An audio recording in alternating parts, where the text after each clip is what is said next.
मिले चीनी हर्बलिस्ट ली चिंगयुएन से, जो 256 साल जीवित रहे और 200 बच्चों को जन्म दिया।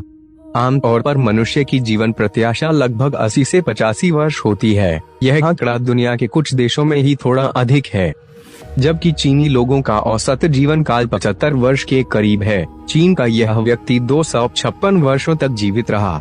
1933 में द न्यूयॉर्क टाइम्स में प्रकाशित एक शोध के अनुसार ली चिंगयुएन नाम का एक चीनी हर्बलिस्ट और मार्शल कलाकार 256 साल तक जीवित रहा था। उनके एक अनुयायी ने खुलासा किया कि ली ने 500 साल तक जीवित रहने वाले एक व्यक्ति से लंबे जीवन के रहस्य सीखे थे। चावल की शराब पीना इन्हीं रहस्यों में से एक था। एक और रहस्य था ध्यान। ली अपनी गोद में हाथ रखकर बैठ जाते थे और घंटों आंखें बंद रखते थे। उन्होंने जोर देकर कहा कि एक शांतिपूर्ण दिमाग स्वस्थ जीवन की कम से कम एक सदी की कुंजी है।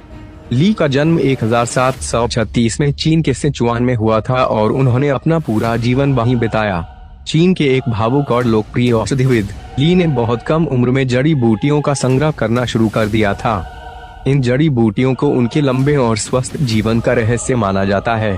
यहाँ तक कि वे इन जड़ी बूटियों की तलाश में थाईलैंड जैसे दूर दराज के स्थानों पर भी गया। जड़ी बूटी वाले ने अपनी इकट्ठी की हुई जड़ी बूटियां भी बेची। जब उसने खुद जड़ी बूटियां इकट्ठा करना बंद कर दिया, तब भी वे उन जड़ी बूटियों को बेचना जारी रखता था जो दूसरे उसके लिए इकट्ठा करते थे।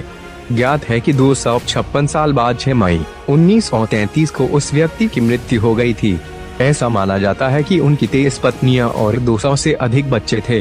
ली की याददाश्त एकदम सही थी और वे अपनी जीवन शैली के बारे में बहुत खास थे।